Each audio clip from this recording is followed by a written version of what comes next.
காலை வணக்கம் இன்னொருவர்களே. நான் தாங்க பாதி பஸ்ஸு. நான் உங்களுக்கு மாணவர்களுக்கான டிப்ஸ் சொல்ல போகிறேன். உங்கள் வீட்டில் குழந்தைங்க இருந்தாங்கன்னா இதை காமிங்க, அவங்களுக்கு யூஸ்ஃபுல்லாக இருக்கும். லாஸ்ட் வரை கேளுங்க.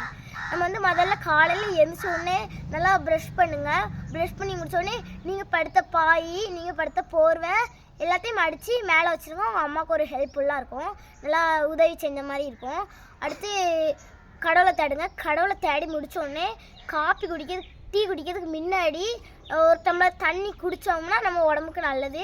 தண்ணி குடித்து முடித்தோடனே ஒரு கப்பு டீ குடிங்க. டீ குடித்து முடித்தோடனே அப்படி நல்லா குளிங்க. குளித்த உடனே உங்கள் யூனிஃபார்மோ உங்கள் ட்ரெஸ்ஸோ நீங்களே சாப்பிட்டு நீங்களே காய போட்டு நீங்களே எடுத்து போட்டுக்கோங்க. உங்கள் அம்மாவுக்கு அது ஒரு உதவியாக இருக்கும். அடுத்து நல்லா கால்கையில் நல்லா எண்ணெய் தேய்ச்சிட்டு அடுத்து கடவுளை சாப்பிடுங்க, நல்லா சாப்பிடுங்க. காலையில் எப்போவுமே ஸ்கூலுக்கு சாப்பிடாமல் போகக்கூடாது. நீங்கள் ஒரு பஸ்ஸில் போனாலும் சரி, ஒரு பைக்கில் போனாலும் சரி, ஒரு சைக்கிளில் போனாலும் சரி, வேனில் போனாலும் சரி, உங்கள் அம்மா கூட போனாலும் சரி, உங்கள் அப்பா கூட போனாலும் சரி, நடந்தே போனாலும் கடவுளை தேடிட்டு போகணும்.